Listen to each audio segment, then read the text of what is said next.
রাজনৈতিক বিশ্লেষকদের মতে গত 5 বছরে রাজ্য রাজনীতিতে সবচেয়ে আলোচিত বাংলাদেশ সীমান্ত লাগোয়া উত্তরবঙ্গের এই জেলা।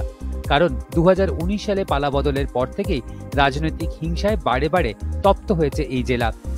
একটা সময় ছিল যখন কোচবিহারের সঙ্গে সমার্থক ছিল একটাই নাম, অমর রায় প্রধান। 1977 থেকে 2009 সাল পর্যন্ত বামশরিক ফরওয়ার্ড ব্লকের শক্ত ঘাঁটি ছিল এই জেলা। 2014 সালে প্রথমবার ঘাসফুল ফোটে এই কেন্দ্রে। প্রথম মহিলা হিসেবে কোচবিহার থেকে জয়লাভ করেন রেণুকা সিনহা।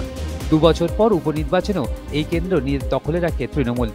রাজনৈতিক মহলের মতে পরবর্তী সময়ে উত্তরবঙ্গের এই জেলায় সবচেয়ে বেশি প্রকট হয় শাসক দলের গোষ্ঠীকন্দল।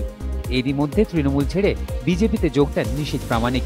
5 বছর আগে এই ফ্যাক্টরেই কোচবিহার হাতছাড়া হয় তৃণমূলের। উত্তরবঙ্গের এই জেলাতেও পদ্ম ফোটায় বিজেপি। প্রায় 55,000 মার্জিনে জিতে কেন্দ্রের 2টি মন্ত্রকের প্রতিমন্ত্রী এখন নিশীথ। এবার মার্জিন বাড়বে নাকি চ্যালেঞ্জের মুখে পড়তে হবে বিজেপি প্রার্থীকে? কারণ 2021 বিধানসভা ভোটে হারানো জবি এই জেলায় খানিকটা উদ্ধার করেছে তৃণমূল। 7 বিধানসভার মধ্যে 5টি বিজেপির, 2টি এখন তৃণমূল কংগ্রেসের দখলে।